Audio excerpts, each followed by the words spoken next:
मित्रांनो, माणूस जेव्हा पत्रावळीवर जेवत होता, तेव्हा तो पाहुण्यांना पाहूनच फुलून जायचा.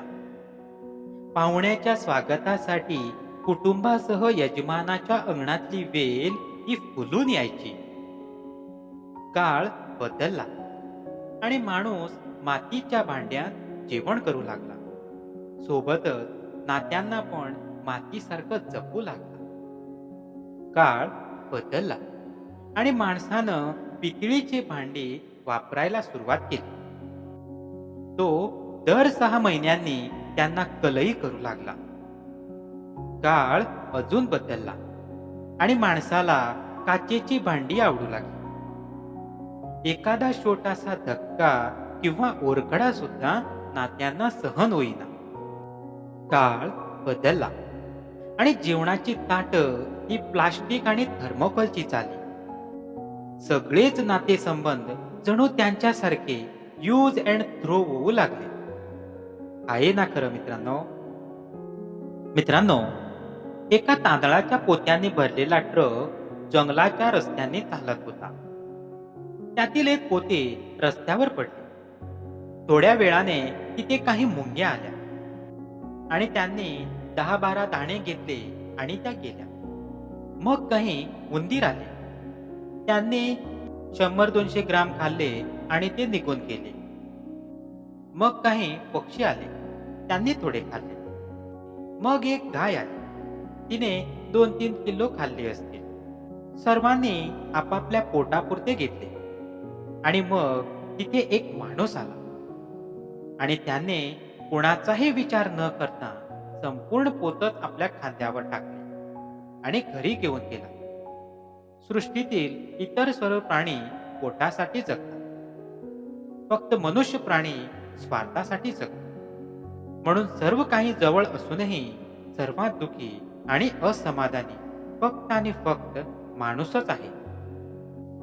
आयुष्याचं गणित सोडवताना सांगा काय करायचं? चिन्ह तर सगळेच दिसतात. नेमकं गुणायचं की भागायचं? खरंच काही वेळा गणित अवघड असं येतं. आपण करतो बेरीज ने सारं वजा होऊन जातं. मित्रांनो, समजा एखादा जवळचा व्यक्ती आहे. काहीतरी कारणावरून तुमचं खटकलं.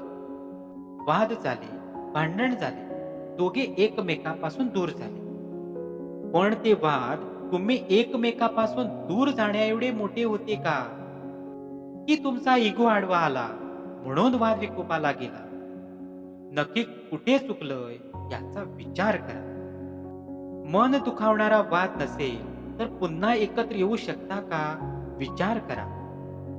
कधी कधी चुकी कुणाची याचा विचार करण्यापेक्षा झालं गेलं सोडून पुन्हा नव्याने सुरुवात करणे जास्त चांगले असते. मित्रांनो, असंच एकदा नवऱ्या बायकोचं भांडण झालं आणि त्यांचे ते भांडण कोर्टापर्यंत आले. कोर्टात न्यायाधीशाने त्या मुलीला सांगितले, तू सासरी नांदायला जा. त्यावर उत्तर देताना ती मुलगी म्हणाली, साहेब, एखाद्याला कारल्याची भाजी जर आवडत नसेल तर ती का खावी? न्यायाधीशाने सुंदर उत्तर दिले, कारल्याची भाजी जर आवडत नसेल तर ती अगोदर ताटात घ्यायचीच कशाला?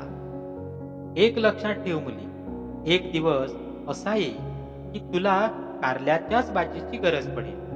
तीच भाजी तुला खावी लागेल. कारल्याची भाजी किती कडू असली तरी तिला चवदार बनवणे हे सुगरणीच्या हातात आहे. यावरून आपल्याला एकच घ्यायचे आहे की संसारात सुखदुःखाचे कडू प्रसंग येतात म्हणून संसार टाकू नये. याउलट तो कसा चवदार होईल हे आपल्या हातात आहे. मग त्याची खरी गोडी लागेल. खेळ असो वा आयुष्य.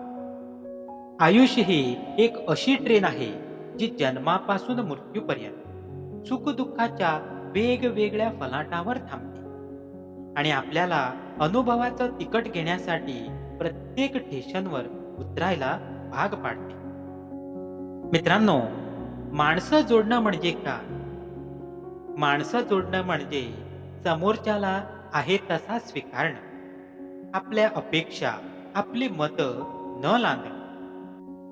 माणसं जोडणं म्हणजे ऐकायची कला शिंकणं, चुक्याचा वाद आणि टोकाची टीका टाळणं.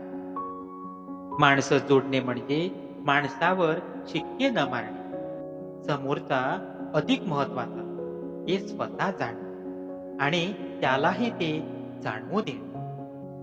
माणसं जोडणे म्हणजे कौतुकाची एकही संधी न सोडणे, तक्रार मात्र जपून करणं. माणसं जोडणे म्हणजे प्रतिक्रिया नव्हे प्रतिसाद देणे, रागाचेही रूपांतर प्रेमात करता येणे. माणसे जोडणे म्हणजे इतरांना माफ करता करता स्वतःचं मन साफ करणं आणि सर्वात महत्वाचे म्हणजे इतरांमधला भगवंत पाहता पाहता स्वतःमधला भगवंत प्रकट करणं.